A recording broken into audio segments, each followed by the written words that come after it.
تو جس بچے کو اتنی دسترس حاصل ہو زبان سیکھنے میں، اس کو اردو میں کوئی مشکل نہیں ہونا چاہیے. آپ کے ہاں یہ مشکل ہے. گھر کے دروازے سے باہر نکلتے ہی زبان دوسری ہو جاتی ہے. تو ذمہ داری گھر والوں کی ہے. اور پھر جب تمام وہ لوگ جو اردو شناساں ہیں، اردو آشنا ہیں، وہ مل کے بیٹھیں اور اردو بولیں اپنے بچوں اور اپنی نوجوان نسل کے سامنے، تو ان کو ترغیب ہوگی، رغبت ہوگی کہ وہ ایک زبان کو سیکھیں. اور میں نے اپنی زندگی کے تجربے سے یہ سیکھا کہ اگر شاعری کی طرف راغب کر دیا جائے تو زبان جلدی پھیلتی ہے، کیونکہ شاعری کا جو رومان ہے اور جو شاعری کا احساس ہے وہ انسان کے اندر کی دلچسپی کو زیادہ جگاتا ہے. مجھے آج تک یاد ہے کہ اسماعیل میٹھی کی نظمیں زیادہ تھیں اور نثر کم تھی جو بنیادی اردو سکھائی جا رہی تھی. تو میرا خیال ہے، اور آپ کے لیے تو آج کل یہ بات بہت آسان ہے کہ یہ جو ہمارے پاس ایک نیا الیکٹرانک میڈیا موجود ہے، ڈیجیٹل میڈیا موجود ہے، جس میں کہیں چاہیے اردو سن لیجئے. اور آج کل اردو میں کو ایک طرح سے دوبارہ زندگی مل رہی ہے. بہت لوگ مل کے اس کے لیے کام کر رہے ہیں. تو اگر آپ اپنی نسل کو اس سے آشنا کرا دیں، اور جن بچوں کو لکھنے پڑھنے کا شوق ہے، موسیقی کا شوق ہے، بات کو سمجھنے کا شوق ہے، ان کے لیے اردو مشکل نہیں رہے گی. آپ کا دوسرا سوال ہے کہ ایک زمانہ تھا کہ اردو بر صغیر تک محدود تھی، پھر اس نے زقند لگائی تو لندن میں کچھ ادیبوں نے بسیرا کیا. لیکن اب دنیا میں ہر جگہ ادیبوں نے بسیرا کیا ہے، اور کچھ ادیب باہر جا کے بسیرا کرنے پر مجبور ہوتے ہیں اپنے اظہار خیال کی آزادی کو برقرار رکھنے کے لیے، یا اپنی زندگی کی قدروں کو تھوڑا سا زندہ رکھنے کے لیے، اور کچھ اس لیے جاتے ہیں کہ ان کو زندگی میں کچھ بہتر کرنے کی ضرورت ہوتی ہے. اب آپ دیکھیے کہ جاپان میں اوساکا یونیورسٹی میں اس وقت باقاعدہ ایک اردو کا شعبہ موجود ہے، جس کے صدر شعبہ بذات خود ایک جاپانی ہیں، اور وہ اس قدر خوبصورت اردو بولتے ہیں کہ ان کی اردو سن کے کبھی کبھی مجھے شرمندگی ہوتی ہے کہ ہم اتنی تہذیب سے وہ زبان نہیں بول پاتے. چین میں بول رہے ہیں، کوئی دنیا کا میرا خیال ہے کوئی ملک ایسا نہیں ہے جہاں اردو نہیں بولی جا رہی. اور بہت لطف کی بات ہے کہ جہاں زبان بولی جائے گی اور سمجھی جائے گی، وہاں زبان کی تخلیقی صلاحیتیں بھی پروان چڑھیں گی اور بڑھیں گی. بہت لوگ ہیں جو باہر بیٹھ کر اردو میں لکھ رہے ہیں. اور آپ نے یہ پوچھا ہے کہ ہم اس سے کتنے آشنا ہیں، اور یا ہماری نظر میں ان کی ادبی قدر و قیمت بھی ہے یا نہیں. ادبی قدر و قیمت تو اس پیمانے پر ہے جو ادب اپنے لیے خود مقرر کرتا ہے، لیکن ان کے لکھنے کی قدر و قیمت اس لیے ہے کہ وہ زندگی کے نئے زاویوں کو دیکھتے ہیں اور ان زاویوں کو اپنی تحریر میں لے کر آتے ہیں. تو ایک طرح سے جو تہذیبی عمل ہے اور جو فکری عمل ہے وہ ان کی تخلیق میں زیادہ سامنے آتا ہے، اور جو چیزیں یہاں قابل قدر ہوتی ہیں وہ بہت پڑھی جاتی ہیں، کیونکہ انہیں چھپنے کے لیے اکثر پاکستان آنا پڑتا ہے یا ہندوستان جانا پڑتا ہے. اور ہندوستان کے لیے ریختہ نہ بھولیے گا، ریختہ نے کمال یہ کیا ہے کہ جتنا ادب ہو سکتا تھا ممکن، چاہے وہ کلاسیکی ہے یا جدید ہے، اس کو ریختہ پر محفوظ کر دیا ہے. تو اب کتابوں کی پریشانی بھی چلی گئی کہ کتاب کہاں سے ملے گی. کتاب آپ کی انگلی کے ایک اشارے کی منتظر ہے اور آپ اس کتاب کو پڑھ سکتے ہیں. ادبی قدر و قیمت کے لیے ملک جغرافیہ کوئی حیثیت نہیں رکھتا. جغرافیہ جو ہے وہ صرف شہریوں کی شناخت ہے، انسان کی فکر کی شناخت نہیں. اس لیے جہاں کہیں بھی اچھی فکر سامنے آئے گی اس کی قدر و قیمت ہوگی، اور پاکستان میں بھی موجود ہے. تیسرا سوال آپ نے پوچھا ہے کہ آپ نے وہ زمانہ دیکھا جب لاہور میں ادبی سرگرمیاں عروج کی آخری منزلوں میں تھی. یہ بہت مزے کا جملہ ہے کہ عروج بھی ہے اور آخری منزل بھی ہے، تو اس کا مطلب یہ ہے کہ زوال وہیں سے شروع ہو گیا تھا کیا؟ لیکن ایسا نہیں ہے. بات ساری یہ ہے کہ زندگی بدل گئی. جب زندگی بدلتی ہے تو زندگی کی پسند ناپسند، زندگی کے شوق، زندگی کے ارادے بدلتے ہیں. جب میں اس شہر میں پل بڑھ رہی تھی تو تہذیب بڑی چیز تھی.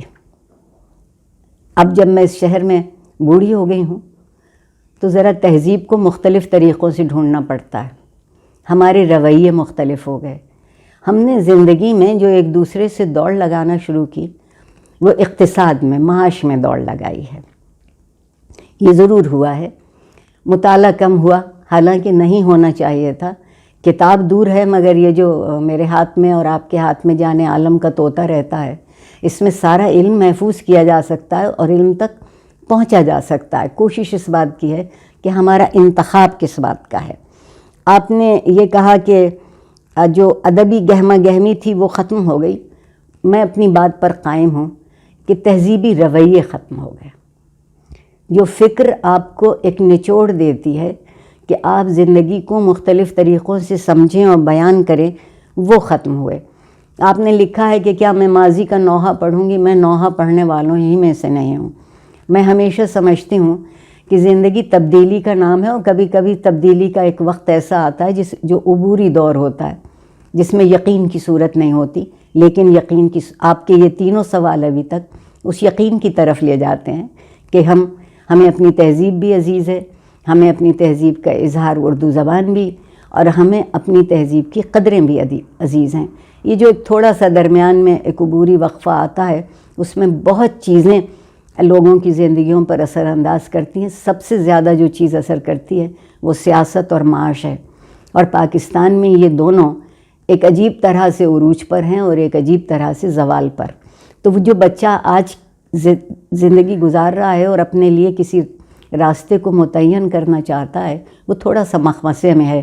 لیکن اگر اسے آپ جیسے لوگ، اور جسے پاکستان میں جو ایک بہت سلیم العقل لوگ ہیں اور جو صحیح راستے پر سوچتے ہیں، جتنا انہیں معلوم ہے اتنا راستہ دکھا دیں، اگر ہم اس میں کنجوسی نہیں کریں گے تو میں مایوس بالکل نہیں ہوں. میرے نزدیک ہماری نئی نسل کا کوئی قصور نہیں ہے. جو ہم نے انہیں دیا وہ انہوں نے لے لیا. جو ہم نہیں دے پائے وہ ہماری کمی تھی، وہ ہم کہیں ناکام ہوئے ہیں، اور جس کی ہمیں کوشش کر لینا چاہیے. اس وقت میں دیکھتی ہوں میری بہت ان نوجوانوں سے ملاقات رہتی ہے، بہت رابطہ رہتا ہے جو بہت زیادہ اردو کو جاننا، سمجھنا اور اردو کو آگے بڑھانا چاہتے ہیں. یہ وہ لوگ ہیں جن کی سمجھ میں شناخت اور شناخت کا مسئلہ آ رہا ہے. جو اس وقت کے 21ویں صدی کا سب سے بڑا مسئلہ شناخت کا مسئلہ ہے کہ ہم کون ہیں، ہم کہاں ہیں، اور ہم آج کی دنیا میں رہتے ہوئے خود کو سنبھال کے کیسے رکھ سکتے ہیں. ادب صرف اپنے آپ کو سنبھال کے رکھنا سکھاتا ہے، بکھرنے سے بچانا سکھاتا ہے. آپ کا چوتھا سوال ہے کہ میں لاہور میں کیوں رہتی ہوں. میں تو خوش نصیب ہوں کہ لاہور میں رہتی ہوں. لاہور پاکستان کا تہذیبی دارالخلافہ ہے، اور اس تہذیب کے جتنے مظہر ہیں، اعلیٰ ادب سے لے کے عام معمولی ادب تک، اور سب سے بڑی بات یہ ہے کہ یہاں دو دھارے زندگی کے بہت اطمینان سے ملتے ہیں. ایک دھارا ہے تصوف کا، فلسفہ اخلاق کا، اور دوسرا دھارا ہے جدت کا، زندگی کی بدلتی صورتوں کو اپنا لینے کا. جس شہر میں یہ دونوں دھارے موجود ہوں وہاں زندگی کا توازن رکھنا بہت قائم رکھنا بہت ضروری ہوتا ہے. اور سب سے بڑی بات یہ ہے کہ ہم تو کہتے ہیں کہ لاہور ہے، جنہیں لاہور نہیں ویکھیا وہ جمے ہی نہیں. تو لوگ خفا ہو جاتے ہیں کہ پھر ہم تو پیدا ہی نہیں ہوئے، ہم تو تھے ہی نہیں. نہیں، آپ تھے، مگر جب تک آپ نے لاہور نہیں دیکھا آپ کو پتہ نہ چلا کہ ایک شہر کا تہذیبی مزاج کیا ہوتا ہے. اس تہذیبی مزاج میں بہت تبدیلی آئی ہے زمانے کے ہاتھوں، مگر پھر بھی لاہور نے اپنے سارے ذوق سنبھال کے رکھے ہیں. اور لاہوریے میرے جیسے دو چیزوں کے لیے زندہ رہتے ہیں، یا ہنسنے کے لیے یا کھانے کے لیے. اور اس سے زیادہ زندگی کی قوت کو اور کیا چاہیے. پھر آپ نے ایک سوال پوچھا ہے کہ جو لاہور میں رہنے والی ادیب خواتین ہیں ان سے میں کس طرح متاثر ہوئی، اور جو نام آپ نے لیے ہیں اس میں بہت قریب تعلق میرا رہا خدیجہ مستور سے، بہت اچھا تعلق میرا رہا، بہت اچھی دوستی جسے الطاف فاطمہ سے. اور الطاف فاطمہ کو جاننا واقعی، جسے آج کل ہم ایک لفظ استعمال کرتے ہیں گنگا جمنی تہذیب کو جاننا ہے. بہت مہذب ذہن اور بہت مہذب خاتون، اور ایک عجب طرح کی ان کی مزاج میں فیاضی اور تہذیبی اثر موجود تھا. خدیجہ مستور بہت اچھی کہانیاں لکھتی تھیں، میں تو اس وقت ان کے آگے بچہ تھی. بہت شفقت اور ان لوگوں سے میں نے جینا سیکھا ہے. میں نہ ادیب ہوں نہ شاعر نہ کچھ. بہت حجاب امتیاز علی صاحبہ کا آپ نے نام لیا، انہیں میں نے ہمیشہ بہت دور سے دیکھا. وہ کم آمیز خاتون تھیں اور لیکن ان کی باتوں میں ایک بہت مختلف رنگ تھا. وہ 20ویں صدی کا جو نیا نیا رومان ہے اس کی تصویر تھی حجاب امتیاز علی، اور بانو قدسیہ بدلتے ہوئے زمانے کی تصویر ہیں، اور جس میں زیادہ تر ان کے ہاں ایک مذہب کا ایک مزاج آتا ہے. لیکن جب سے بانو قدسیہ اور اشفاق احمد صاحب ضیاء الحق کے حامی ہو گئے تو کچھ ہم لوگوں کے دل پہ دراڑ پڑ گئی. دراڑ اس لیے پڑ گئی کہ تہذیب میں اور اخلاق میں سیاست کے رنگ کو شامل نہیں کرنا چاہیے. سیاست طرز حکومت ہے میرے خیال میں، سیاست کو طرز زندگی نہیں ہونا چاہیے. آخری سوال آپ نے یہ پوچھا ہے کہ میں اردو ادب پڑھاتے ہوئے کبھی سوچا کہ کام چھوڑ کر کوئی اور شو. آپ نے شاید یہ سوچ لیا میرے لیے کہ میں نے اردو نوکری کے لیے پڑھی تھی. میں معافی چاہتی ہوں. اردو میرے 3 عشقوں میں سے ایک عشق ہے، اور عمر کے اس مرحلے میں آدمی اپنے ہر عشق کا بیان کر سکتا ہے. میرا ایک عشق پاکستان ہے، میرا دوسرا عشق لاہور ہے، اور میرا تیسرا عشق اردو ہے. تو اگر لاہور میں عشق یہ ہے کہ رہ سکتی ہوں، پاکستان کا عشق یہ ہے کہ اس کے لیے ایک درد ہے میرے دل میں، ایک احساس ہے، اور اردو کے لیے میری زبان ہے، میرا خیال ہے، میری جان ہے. تو یہ تینوں میرے خیال میں ایک ہی چیز کے 3 زاویے ہیں، یہ الگ نہیں ہیں. لاہور نے اردو کی جتنی خدمت کی ہے وہ شاید کم کسی اور شہر نے کبھی بھی کی ہوگی، چاہے وہ دہلی ہو اور چاہے وہ لکھنؤ. لاہور کا نام آپ کبھی نہیں بھول پائیں گے. اور دوسری بات یہ ہے کہ جو نوکری کے لیے نوکری کرتے ہیں وہ سوچتے ہیں کہ اب کون سی سیڑھی کی طرف بڑھیں اور کون سے زینے پر ہماری منزل ہو. میں نے تو یہ کام محبت میں کیا تھا، اور محبت میں آدمی چھوڑتا نہیں ہے، ڈوبتا زیادہ ہے. اور آپ نے کہا کہ آپ کے ذہن میں یہی سوال تھے، تو میں نے میرا خیال ہے آپ کے سوالوں کا جواب دیا. خدا کرے کہ آپ کی تشفی ہو سکے، آپ کی خوشی، آپ کے اطمینان اور آپ کی حفاظت کی دعا. بہت شکریہ. اجازت دیجیے. عارفہ سیدہ زہرا کے نام نامی اسم گرامی سے قبل اگر میں اب محترمہ کہوں تو اندیشہ یہ ہے کہ کوئی اس لفظ کو بھی ان کے نام کا جزو لا ينفک نہ سمجھ لے. توجہ فرمائیے، عارفہ سیدہ زہرا 3 تانیثی صیغوں کے بعد اب محترمہ کے بجائے مناسب یہ ہے کہ عالی مرتبت کہا جائے تو بجا ہوگا. عارفہ تو اسم بامسمہ ہے ہی، سیدہ زہرا کے لفظ سنتے ہی درود و سلام لازم ہے. محترمہ کی تقریر میں نے سنی. یہ تقریر میرے لیے باعث تعلیم ہے. دیکھنا تقریر کی لذت کہ جو اس نے کہا، میں نے یہ جانا کہ گویا یہ بھی میرے دل میں ہے. نئے سال کی آمد ساری دنیا کے لیے ایک لمحاتی سرشاری کا لمحہ ہوتا ہے. ہجر کی پنہائیوں میں گم ہوتے ایک برس کو بھول کر انسان نئے جذبوں، کھلکھلاتی امنگوں میں گم ہو جاتا ہے. یہ زندگی کے وہ انوکھے لمحات انجانے سے ہوتے ہیں جب وہ مہکتے آج اور بہترین مستقبل کے لیے پر یقین ہوتا ہے. ہمیں امید ہے کہ 2021 یقیناً سب کے لیے بہترین سال ہوگا. نہ کوئی رنج کا لمحہ کسی کے پاس آئے. خدا کرے نیا سال سب کو راس آئے. سول کی جانب سے اہل دل کو نیا سال نئی امنگوں کے ساتھ بہت مبارک ہو. سول کے عزیز ساتھیوں، اب میں آپ کی ملاقات ایک بہت خاص مہمان سے کرانا چاہتا ہوں، اور یہ خاص مہمان ہیں ہماری اپنی ریما خان. ریما، کیا حال چال ہے آپ کے؟ دیکھیے، یہ کووڈ نے ہم سب کو کتنا دور کر دیا ہے. حالانکہ آپ بہت قریب رہتی ہیں، لیکن ہم لوگ ابھی مل نہیں سکتے. لیکن چلیے، ایسے ہی تو ملاقاتیں ایسے بھی ہو سکتی ہیں. تو یہ بتائیے کہ آج کل کیا ہو رہا ہے, کیا مصروفیات ہیں؟ میں بالکل ٹھیک ہوں. اللہ کا جتنا بھی شکر ادا کروں وہ کم ہے کہ 2020 زندگی صحت کے ساتھ گزر گیا. آپ لوگ بتائیے کہ آپ لوگ سب کیسے ہیں, خیریت سے ہیں؟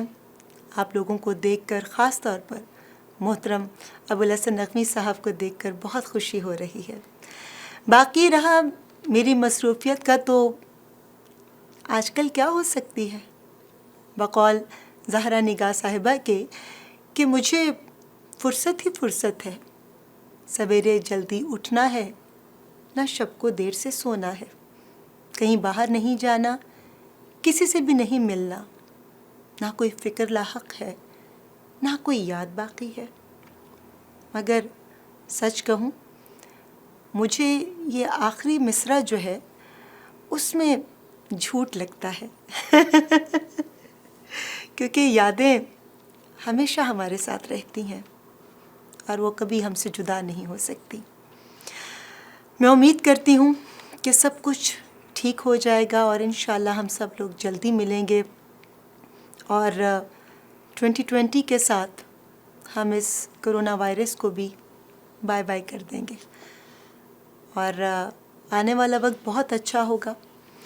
ہمارے جو خواب ہیں, جو خواہشیں ہیں, وہ سب پوری ہوں گی, کیونکہ میرا ایمان ہے کہ خوابوں کے اندر زندہ مت رہو, لیکن خوابوں کو اپنے اندر زندہ رکھو.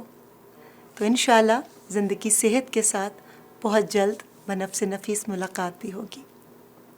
آپ ریما مجھے یہ بتائیے کہ آپ نے اتنے عرصے میں سول کو بہت کچھ دیا اور آپ کے آنے سے سول کو بہت ہی مطلب گراں قدر ترقی ملی اور سننے والوں کا ایک حلقہ مہیا کیا آپ نے. تو آج میں یہ پوچھنا چاہتا ہوں کہ وہ تو آپ نے جو کچھ دیا اس کے لیے ہم سب ممنون ہیں, لیکن یہ بتائیے کہ سول نے بھی کچھ آپ کو دیا؟ سول کے بارے میں اپنے جذبات اور اپنے احساسات کا اظہار میں ان الفاظ میں کروں گی کہ سول ایک ادارہ ہے, ایک یونیورسٹی ہے جس سے میں نے بہت کچھ سیکھا. لفظ کی حرمت اور اس کے تلفظ کے بارے میں جانکاری ملی. انگریزی میں سول ہے, جس کا اتفاق سے اردو کا ترجمہ بھی روح ہے. روحانی بالیدگی اور علمی فراست کے لیے سول ایک اللہ کی رحمت کی صورت میں ہمارے لیے موجود ہے. سول ہی کے پلیٹ فارم سے نامور ادیبوں اور انتہائی فہمیدہ ہستیوں سے ملنے کا شرف حاصل ہوتا ہے, جو مجھ جیسے طالب علم کے لیے روحانی بالیدگی کا سبب بنتا ہے. درگاہ اعزدی میں میری عاجزانہ دعا ہے کہ ہمارے قابل احترام ادیبوں کو صحت اور عمر دراز عطا ہو.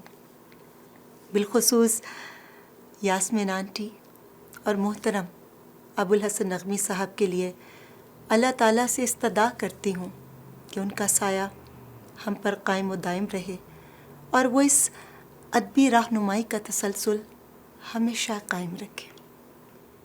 چلتے چلتے میں ایک اور بات کہنا چاہتا ہوں, اگر آپ لوگ اجازت دیں. ہاں کیوں نہیں. دیکھیے, کووڈ-19 یعنی کرونا کی ویکسین تو آ گئی, ہمیں لگنا بھی شروع ہو گئی, اور وہ دن دور نہیں جب ہم اس وبا سے مکمل طور پہ نجات پا لیں گے. واقعی یہ سائنسدانوں کا بہت بڑا کارنامہ ہے اور ہم ان کو سلام پیش کرتے ہیں. لیکن ہمیں ایک اور ویکسین کی بہت شدید ضرورت ہے, اور یہ ویکسین سائنسدان نہیں بنا سکتے. یہ ویکسین ہمیں اور آپ کو بنانی ہے, اس وبا کے لیے جو بہت تیزی سے دنیا بھر میں پھیل رہی ہے. نفرت کی وبا, انسان کو انسان سے بانٹنے کی وبا.